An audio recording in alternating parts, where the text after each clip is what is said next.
हम पढ़ रहे थे कक्षा 8 की गणित। यूनिट नंबर आपकी चल रही थी 12.2, जिसका नाम था गुणनखंड, यानी कि प्राइम फैक्टर के नाम से इसे जाना जाता है।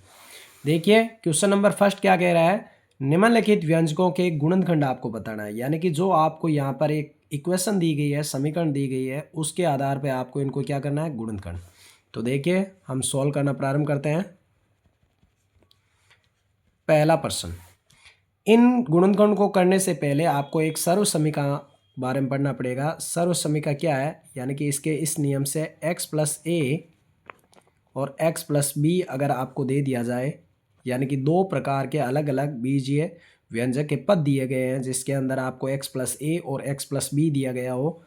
तो आप इसको एक्स स्क्वायर प्लस ए और बी को जोड़कर x के साथ में गुणा और प्लस ए और बी की गुणा के रूप में हमें इस सर्व समीकरण का प्रयोग करना है।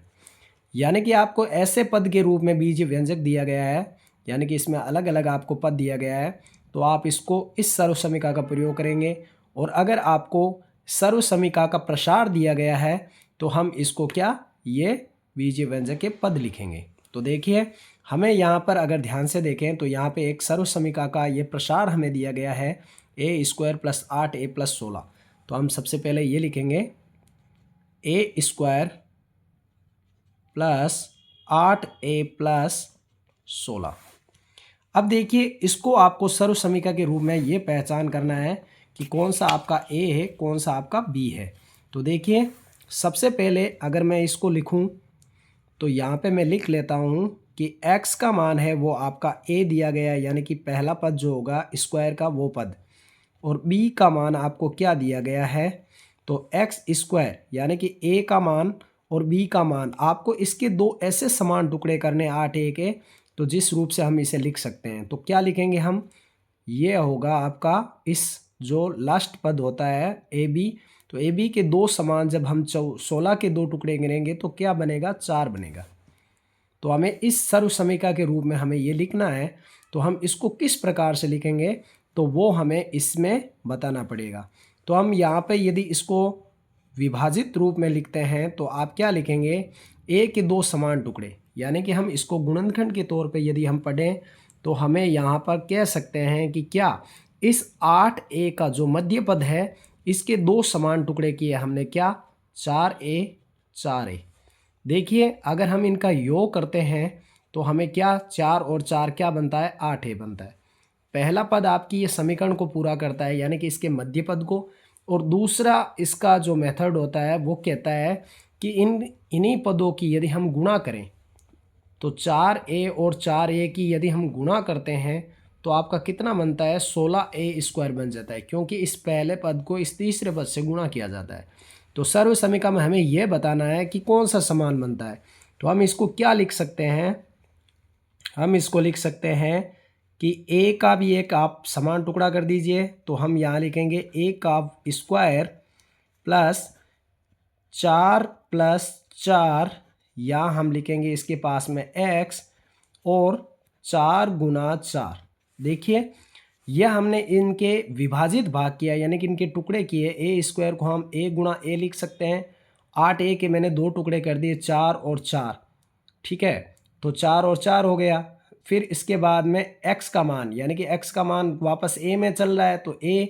और 4 इंटू 4 हो गया 16। तो देखिए किस प्रकार से हम इसको लिख सकते हैं। तो इसका एक पद बना है क्या, a प्लस अंतिम पद जो b का मान है वो है 4, क्योंकि यहाँ देखिए x प्लस a यानी कि a प्लस 4, x का मान क्या है a और b का भी मान क्या है आपके पास 4। तो हम यहाँ पर लिख सकते हैं a प्लस 4 a प्लस 4, ये दो इसके क्या बन गए, आपके समान पद हमें देखने को मिला है, क्योंकि a का मान भी आपके पास में 4 आया जो हमने इसको विभाजित किया, और b का मान भी हमें 4 प्राप्त हुआ। तो a प्लस 4 प्लस 4, या फिर हम इसे लिख सकते हैं क्या, a प्लस 4 का वर्ग, यानी कि इसका दुगुना जो भाव होता है, यानी कि 2 बार। यदि हम इसके प्रसार के रूप में लिखें तो यहाँ हम इसकी जांच के लिए मैं आपको यहाँ पर एक सर्व समीकरण बताता हूँ। क्या, a प्लस बी का वर्ग यदि हम करते हैं तो इसे किस प्रकार से हल करते हैं, तो आपको याद रखना है कि a का square plus 2ab plus b का स्क्वायर। यहाँ यदि मैं इसे जांच करने के लिए इसका प्रयोग करता हूँ तो a प्लस 4 का वर्ग का अर्थ क्या हुआ। a प्लस 4 का अर्थ का मतलब होता है कि a का स्क्वायर करो, तो ये a का स्क्वायर, दो जो फॉर्मूले का होता है यानी कि सूत्र का 2 गुणा a के स्थान पर a और b के स्थान पर 4 प्लस b का वर्ग, यानी कि b यहाँ पे कौन है, b के स्थान में तुलना करते हैं तब 4 प्राप्त होता है, तो ये लिखेंगे 4 का वर्ग। यदि हम इसे जांच के तौर पे देखते हैं तो a का वर्ग 2 को a से गुणा किया 2a की 4 से गुणा किया तो 2 चौक 8a प्लस 4 का जब वर्ग करते हैं 4 इंटू 4 16। तो देखिए हमें ये सर्व समीकरण पुनः प्राप्त हो गई। ये इसकी जांच होती है यदि हम इस सर्व समीकरण का प्रयोग करते हैं। तो इसका अर्थ क्या हुआ, यहाँ हम लिख सकते हैं कि a प्लस बी का यहाँ पे पावर 2 है। इसका अर्थ ये होता है कि a प्लस बी और a प्लस बी दो बार समान रूप से दो पदों के रूप में बीज व्यंजक के रूप में हमें देखने को मिलता है। तो हमें भी यहाँ यही बताना है कि a का वर्ग है तो a मैंने x को माना, और यहाँ पर जब समान दो टुकड़े किए 8a के तो मैंने a का मान भी 4 प्राप्त किया और b का मान भी हमने 4 लिया। तो इससे हमें ये पता चला कि इस सर्व समीकरण में एक्स स्क्वायर यानी कि a का वर्ग प्लस a और b के स्थान पर 4 प्लस 4 और x के स्थान पर वापस पुनः क्या रखते हैं हम a प्लस a और b की गुणा 4 गुना 4 के रूप में। तो सर्व समीकरण का जो हमें आंसर प्राप्त होता है तो ये हमारा आंसर प्राप्त हो जाता है। आइए इसके जैसा एक दूसरा क्वेश्चन नंबर सेकंड पढ़ के देखते हैं। तो देखिए क्वेश्चन नंबर सेकंड में आपको क्या कह रहा है, क्वेश्चन सेकंड में बोल रहा है कि पी स्क्वायर 10p प्लस 25 को हमें ज्ञात करके बताना है। तो देखिए इसमें हम तुलना कैसे करते हैं, तो सर्व समीकरण में हमने क्या पढ़ा है, x प्लस ए और x प्लस बी का यदि भाग हमें लिखना होता है सर्व समीकरण का यानी कि प्रकार लिखना होता है तो ये किस सर्व समीकरण का होता है, यह होता है एक्स स्क्वायर प्लस a और b का योग कर दीजिए और पुनः x इसके गुणांक में लिख दीजिए और a और b की गुणा करके लिख दीजिए। ये इसकी सर्व समीकरण का प्रयोग होता है। तो देखिए यदि हमें सर्व समीकरण का भाग दिया गया है P square minus 10p plus 25 के रूप में, तो हम इसको विभाजित करने के लिए पहले लिखेंगे कि x के स्थान पर p लिखेंगे क्योंकि p है। उसके पश्चात a का मान हम यहाँ पे 10p वो भी ऋणात्मक में है तो हम यहाँ जो भी मान लेंगे वो ऋणात्मक के अंदर, तो a का मान भी आपको ऋणात्मक -5 और b का मान भी आप ऋणात्मक -5 लेंगे क्योंकि यह समान रूप से a और b का रूप में लिया जाता है ताकि इन्हें गुणा करने पर यानी कि इस ब्रैकेट में हम यदि देखें तो a और b को योग वो क्या प्राप्त होना चाहिए, ऋणात्मक का 10 प्राप्त होना चाहिए, और जब a और b की गुणा करें तो धनात्मक का 25 प्राप्त होना चाहिए। इसलिए इसको जो चिन्ह दिया गया है उस चिन्ह के अंदर लेंगे। यदि मैं इसको ऐसे लिखूं तो हम क्या लिखते हैं, सबसे